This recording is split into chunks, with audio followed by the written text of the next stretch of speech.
Bo Nix is a top 5 quarterback going into week 8. We'll tell you who else you should start and sit next.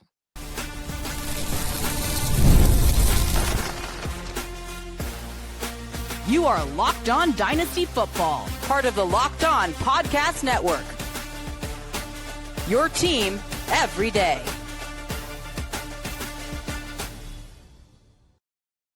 Welcome back to the Locked On Dynasty Football Podcast, part of the Locked On Podcast Network, your team every day. We'd like to thank you for making us your first listen of the day. This episode is brought to you by Mazda. Like our players, we sweat every detail because when you make every move count, pulling off the unexpected is only the beginning. Stay tuned later for highlights in this week's Moving the Game Forward. Mazda, move and be moved. Welcome back. I am your host, Marcus Mosher. He is Michael Fabiano, and we've got a packed show for you today. We're going to talk about all the players that you need to be starting and sitting here in week 8. But Fabs, I want to start with this. Bo Nix is going up against the Dallas Cowboys this week, and I'm having trouble finding very many quarterbacks that I'm ranking behind him or ahead of him right now. How good should he be against this awful Dallas defense?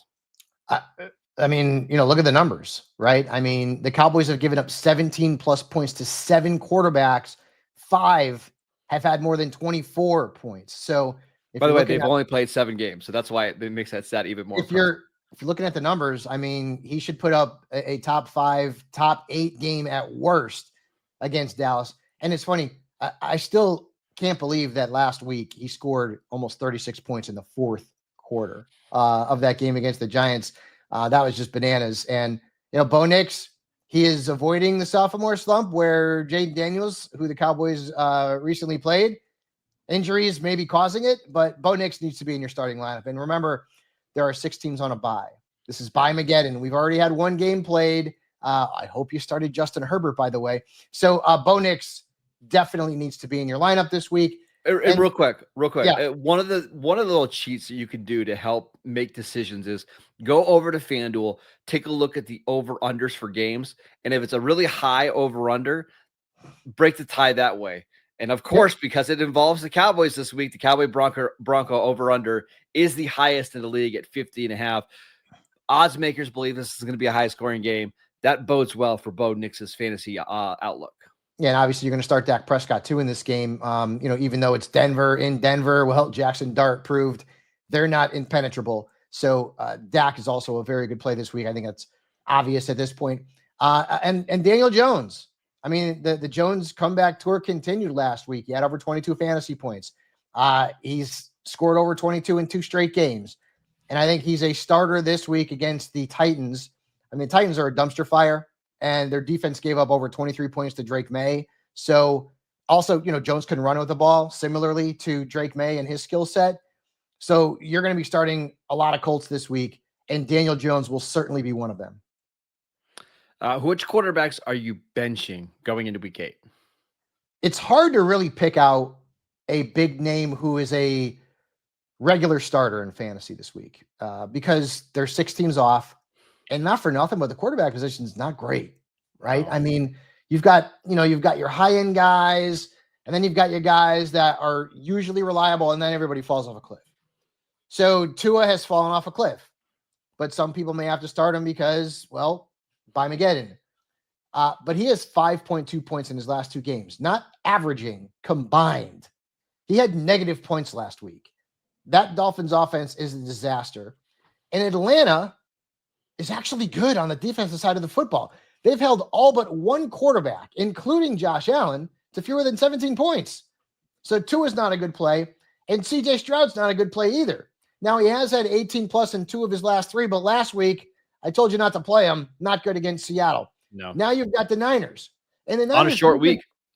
Right. Despite the fact that the Niners defense is all banged up, like they've still allowed fewer than 15 points to Kyler Murray, to Trevor Lawrence, and Sam Darnold, and Nico Collins is hurt.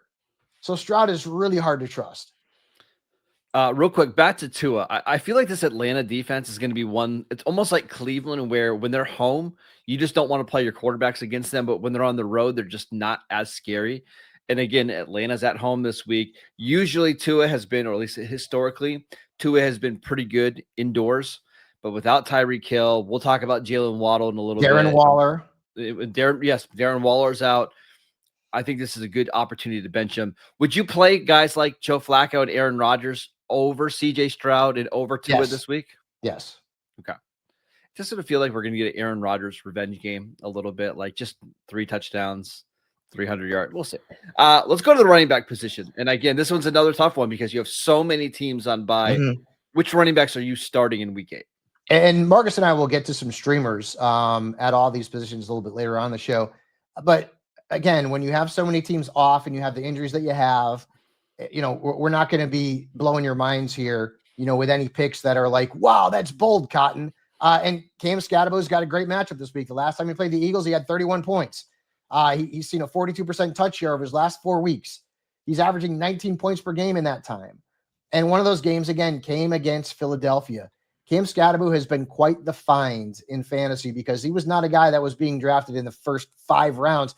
He wasn't even the first Giants running back drafted in a lot of fantasy leagues, but he has been certainly now that lead back since Tyrone Tracy got hurt and Scadaboo kind of Wally pipped him in New York. So, and the Giants, I mean, listen, they beat the Eagles and they beat them handily the last time these two teams played. So this is not one of these, David versus Goliath. They're not afraid of the Eagles. I think that's the best way. Like they're going to go into that game thinking they can win because they've already done it. And they over, Brian Dable's career, they've had some of these games where they've had way lesser teams and they go in and win. And I wouldn't be surprised after the way that last week went, where they blew a big lead against Denver. They try to put that behind them, and they have a really good game plan going into this one.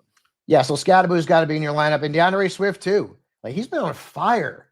Last 2 games, over 7 yards per carry, 46.3 combined fantasy points. Now he's got the Ravens. They're coming off a bye. Lamar Jackson's expected to be back, but he don't play defense. The Ravens have given up double digits to the 9 running backs this year, including 3 who've had over 21 points. So not only can you start and should start DeAndre Swift, but if you're in a pinch in a flex this week, Kyle Monangai, I guess you could do worse. What running backs are you keeping on the bench? I know that's going to be really hard this week because of the bye weeks. If you've got anybody that's viable, they're probably going to be in your lineups. But is there anybody that you're making sure isn't playing this week? Well, see, here's the thing. That's almost an impossibility, and I don't want to give people, these low-hanging fruit layups. I want to give you something to think about, and maybe think about when you're playing in some of your DFS lineups. Alvin Kamara has failed to score more than 13.7 points 6 times, and he's averaging 10.8 points per game. He has been bad. Now, people may come and say, well, wait a minute, Fabs, he's playing the Bucs. Like, they stink against the run. Okay, statistically, that's true. Do you know who they faced this year? Christian McCaffrey, Bijan Robinson, Saquon Barkley, and Jahmyr Gibbs. Like, those are really good running backs, man. So, like, any defense that has faced those 4 guys after the first 7 weeks, of course their defense is going to be bad against running backs. Of course it is. So I would just say beware Alvin Kamara this week. Don't look at the numbers blindly in a vacuum and be like, oh, he's going to smoke him. No Kendre Miller. He'll get more touches. The Saints weren't giving him that many touches for a reason. No. I don't know what's going on in New Orleans. I don't know what's going on at Kamara. I think more Devin Neal this week, obviously. But don't just look at that stat, the Buccaneers giving up a ton of points to running backs in a vacuum and think this is a great matchup for Kamara, because actually it's not.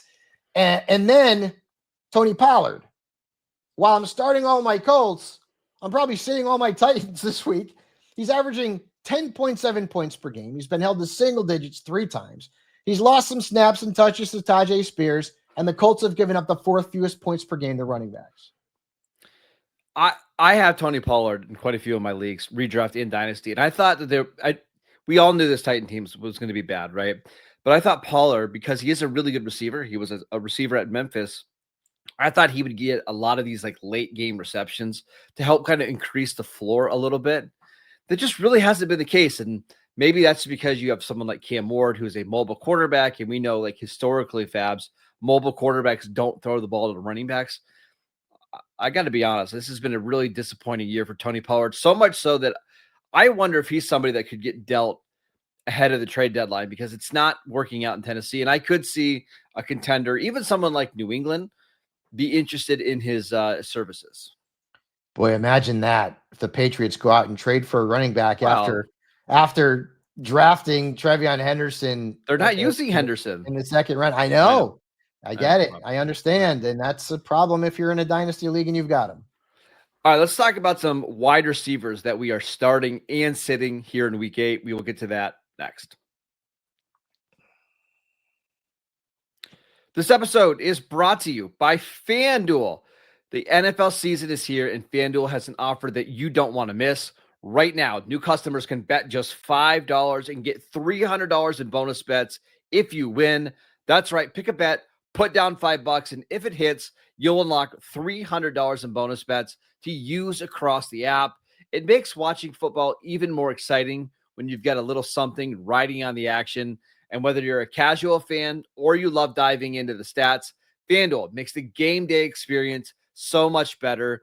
I love putting together moneyline parlays where you grab a couple teams on a Sunday morning that you think are going to win this week. You put them together for a bigger payout. And now you've got some extra teams that you can watch and root for throughout your viewing experience. So what are you waiting for? Visit FanDuel.com to download the FanDuel app today and get started. This episode is brought to you by Rippling. If you're a business owner, here's the truth. SaaS promised to make work easier, but now the average company is buried behind hundreds of apps that slow down your teams, and they simply don't work together. That's not SaaS. That's sad. Software as a disservice, and that's why you need Rippling. Rippling is the unified platform for global HR, payroll, IT, and finance all in one place. They've helped millions of businesses replace a mess of disconnected tools with one system designed to give leaders clarity, speed, and control. And by uniting your employees, teams, and departments into one system, Rippling removes the bottlenecks, the busy work, and silos your software created. Whether you want to run your entire HR, IT, and finance operations as one, or you just want to fill in the gaps in your software stack, Rippling can do it all. And right now you can get 6 months free when you go to rippling.com/LockedOnNFL. Learn more at rippling.com/LockedOnNFL. That is rippling.com/LockedOnNFL for 6 months free. Terms and conditions apply. Welcome back to the Locked On Dynasty Football Podcast. We'd like to thank you for making us your first listen of the day. Fabs, let's talk about some wide receivers that we are starting and sitting here in week 8. I want to actually go to the sits because someone like Stephon Diggs, you're not playing him this week. I know Jalen Waddle is another one. Why are you benching these two number one receivers? Well, and again, this all comes down to what kind of depth you have. I think a lot of people are going to have to play Diggs. A lot of people are going to have to play Waddle. It's just about the matchups, right? I mean, and Diggs has been good. I mean, 13 plus points in 3 of his last 4 games. 2 games with over 16 points. I mean, the Browns defense is really good. And you had mentioned that when you have players of similar value, you might go and take a look at what the total is. And this game has got a low total. So there's not a lot of points that are expected to be scored in this game. In fact, I think this could be more of a defensive battle, 17-14, something like that. And so with Diggs and Kayshon Boutte and Romeo Doubs and Hunter Henry, and we're not really ever sure who's going to be the lead guy. We always kind of think it's going to be Diggs, and typically it is, but in certain weeks it hasn't been the case.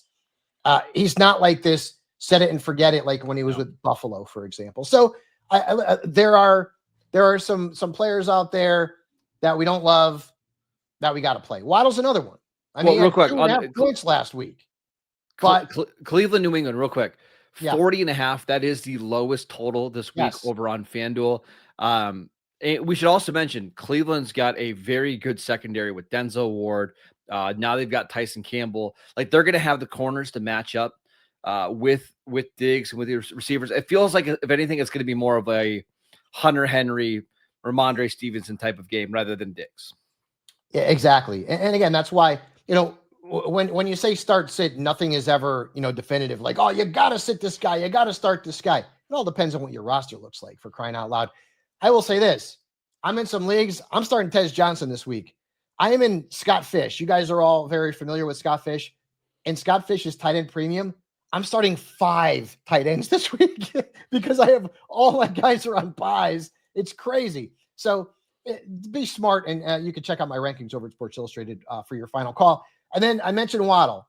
Stinker last week. Oh, who was that against? Cleveland. Okay. Now you've got the Falcons. And Marcus and I talked about this earlier. Their defense is good. Their defense was awful last year. It's good this year. Yep. They're giving up 81 receiving yards per game to perimeter receivers. That's not a lot. So Waddle's a risk-reward flex at best this week because you got 6 teams on a bye, and people are going to start him. Temper your expectations. We should mention he's dealing with an injury right now as well. He did not practice on Thursday. There's a chance that he doesn't even go in this game. And even if he does, he's going to get the questionable tag. I just don't think you want any part of Jalen Waddle until this offense gets better or if he's on a different team. I think he's been mentioned in some trade talks over the last couple of weeks. And honestly, if you're a Jalen Waddle dynasty manager, you're probably welcoming that at this point. There's several players. Ken Walker's at the top of the list that I would love to see get traded elsewhere. All right. So what receivers are you starting this week? I'm sticking with Romeo Doubs, and I know he's had 2 bad games in a row, and I'm kind of shocked that he was as bad as he was last week against the Saints because they stink. But if you also remember the week before against the Commanders, he had a touchdown that was called back on a shaky penalty. But he has had 2 bad games in a row. Now you've got Baltimore. They've played 6 games. They've given up double digits to 11 wide receivers and 5 who had more than 16 points. So Odunze should be back in your lineup this week and putting up very good numbers. That could end up being, assuming Lamar is playing a higher scoring game. And then go ahead, Marcus. No, go ahead. I was going to start talking about tight ends. Go ahead. Finish at receivers. So then Cortland Sutton. I mean, this is kind of a no-brainer, but it's Cowboys. And by the way, the Broncos are wearing the 80s blue helmets with the D on the side, which they never should have went away from, although they won their Super Bowls with the current version, the current logo.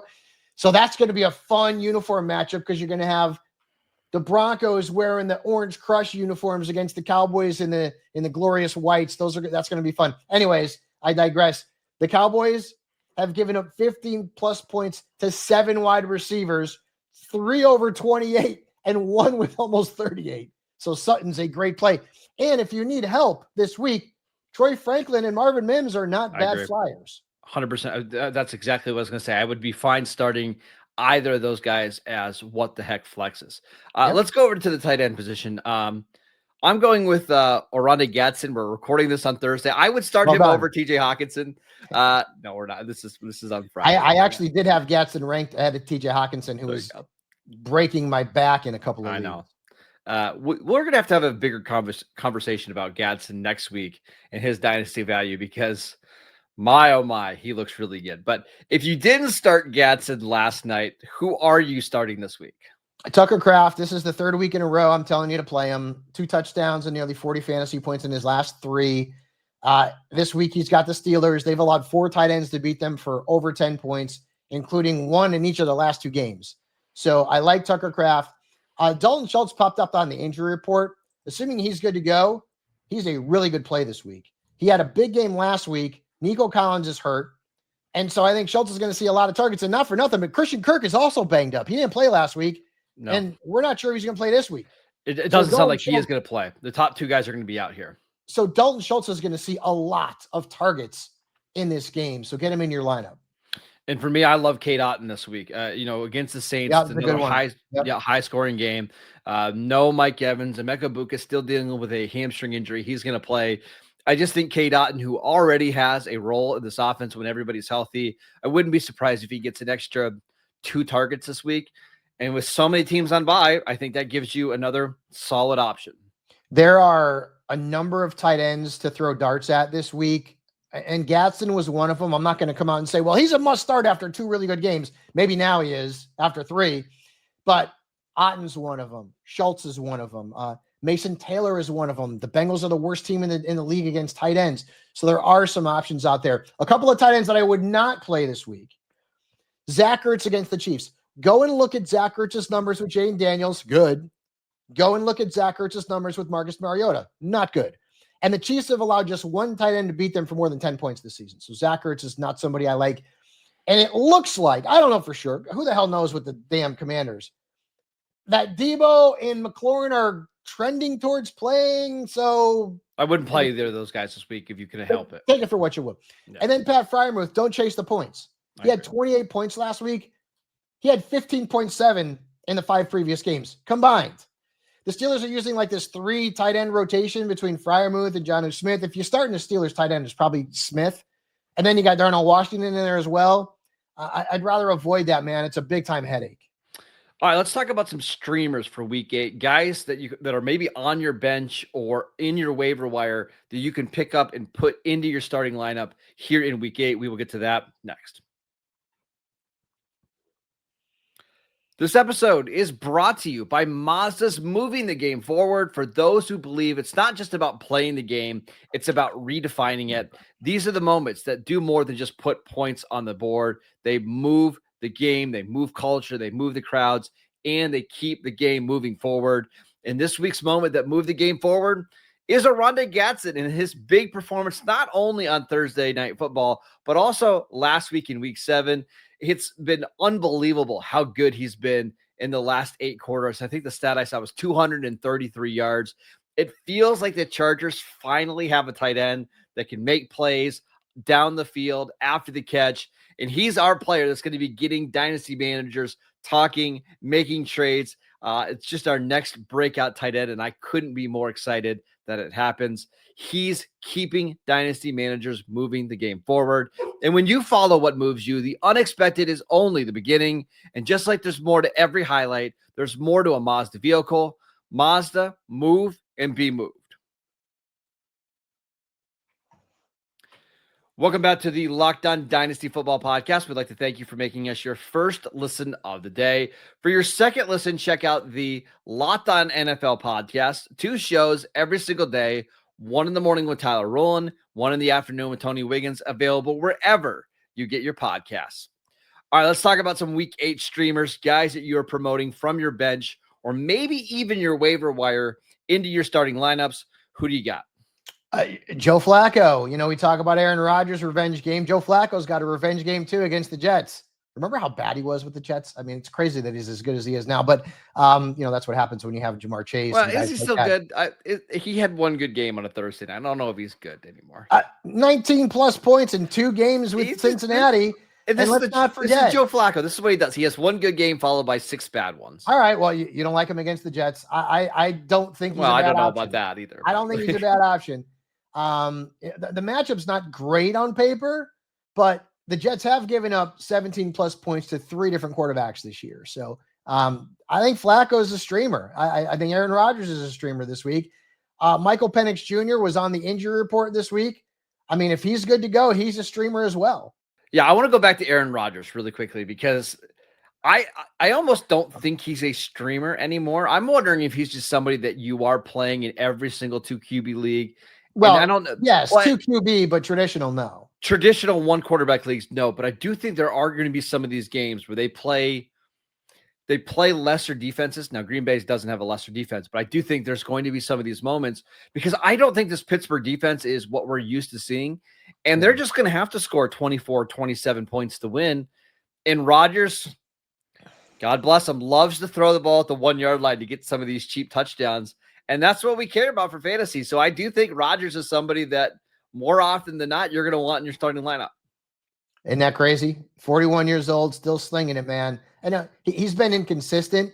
Remember that first game he had against the Jets where he just went bananas? He's had really big games and then he's had some stinkers, but against the Packers, I think you kind of, I almost want to just play him and maybe not in a traditional 1 quarterback league, obviously in Superflex, yes, but people need help at quarterback between the buys, the injuries. Brock Purdy's, still hurt, so you don't have him. Jaden Daniels is hurt. So he's going to be out there. Couple running backs, Marcus, that I like this week. The Woodman, Woody Marks. I think you're going to say Danny Woodhead. That's the first name that came to my head, Danny Woodhead. He didn't start last week, but he had more snaps, he had more touches and more fantasy points than Nick Chubb. And he had a 33% touch share. So I'm in. And the Niners have given up 10 plus points to 6 running backs, including 4 who've had over 16. Like when you're talking about streamers like this, like if I get like 12, 13, 14 points, loving it. I'm loving it. So Woody is on that list, and so is Tyler Algier. Now, Algier's a backup. We got it. In 6 games, he's seen at least 10 touches 4 times, including 2 games where he's had at least 16 touches. The Dolphins stink, right? They've given up 12 plus points to 7 running backs this year. So what if Atlanta is boat racing the Dolphins, much like the Browns did last week? Maybe in the fourth quarter, Bijan Robinson gets a little break after scoring 25 points against the Finns. And they bring Algier in. And Algier gets into the end zone, and you get 12 points from Algier in a week you needed a flex. That's a win. And so Marks and Algier are both startable for me for those who need help. And I wish you would have told me that yesterday, because I started Nyheim Hines as one of my flexed running backs. Ouch. Yeah, negative points, which is always a lot of fun. That's a Yeah. lot of fun going into the rest of the week having negative points. How about receivers? My guy's Tez Johnson. We've been talking about him all week. He was one of our top waiver wire priority guys. I think this is another really good matchup for him. Yes, and I'm going to be starting him in some of my leagues too. And the way that I determine a streamer is I will go on to ESPN and I'll see which players are started in fewer than 50% of leagues. So all these players are started right now in fewer than 50%. And it's kind of shocking to me, and I'm sure the number is going to go up because, it's only Friday. But Wan'Dale Robinson, he's not started in more than 50% of leagues, and he should be. And it's bananas that he's not on ESPN. Maybe their data's bad. I have no idea. But the last time he played the Eagles, he had a very good game. They've given up 9 12-plus point performances to wide receivers. 6 have beaten them for at least 17. 4 who've gone over 20. So Wan'Dale Robinson is a very good play this week, and so is Romeo Doubs. And I keep pushing Doubs on people. This is like the 3rd or 4th week in a row, dating back to the 3-touchdown game he had against the Cowboys. Guys, start Romeo Doubs. Start Romeo Doubs. Guess what? Fewer than 50% of leagues he's starting on ESPN. Unbelievable. Which I don't get. 8 targets in 3 games. Over his last 3 games, at least 8 targets. He has scored over 53 combined points in those games. The Steelers have allowed 8 different wide receivers to score 11 or more points against them this season. And again, if you're getting 12, 13 points from these guys, like, it's a win because they're not like these upper echelon stud type of dudes. And I could see Dobbs scoring 15. Are you concerned at all with Christian Watson potentially coming back this week? I have Christian Watson, to me, is just, waiting for the next injury to occur. I don't have any, Jaden Reed's still not back. Dontavian Wicks is out this week. Dontavian Wicks is banged up as well. So I'm not concerned about that at all. Last thing before we go, any tight ends that you're streaming this week? So you mentioned Cade Otton. I like Cade Otton this week. We talked about Dalton Schultz. I did have Arondé Gadsden in my top 10 over at Sports Illustrated. He already played. Well done, Arondé. Mason Taylor is playing the team that has given up the most fantasy points at tight ends, and that is the Cincinnati Bengals. So there are some options out there. We hope that I will say this. I've heard Theo Johnson's name came up a bunch this week as a potential streamer, and I get it. The last time I played the Eagles, he did nothing, and Philadelphia is one of the toughest defenses in the league against tight ends. So I don't love Theo Johnson as much as I like some of the other players that I just mentioned. And we should mention Theo Johnson scored a touchdown last week, but it was incredibly fluky where the ball got tipped several times and then he got into the open field. So not like he's scoring in traditional ways. Maybe that changes here in week 8 against Philadelphia, but I agree. He's not somebody that I'm actively looking to put in my starting lineups. Yeah. And I got to be honest too. Kyle Pitts, I think he is a streamer because no one trusts him. He's got a good matchup this week against Miami. So that's another player that you can play this week as a tight end 1. All right, that is it for today's show. We want to thank you for making Locked On Dynasty Football your first listen every single day. Check out the channel on YouTube. Download the podcast wherever you get your podcasts. We are free and available on all platforms. Follow Fabs on Twitter at Michael_Fabiano. I'm at Marcus_Mosher. Good luck to you all in week 8, and we'll see you right back here on Monday.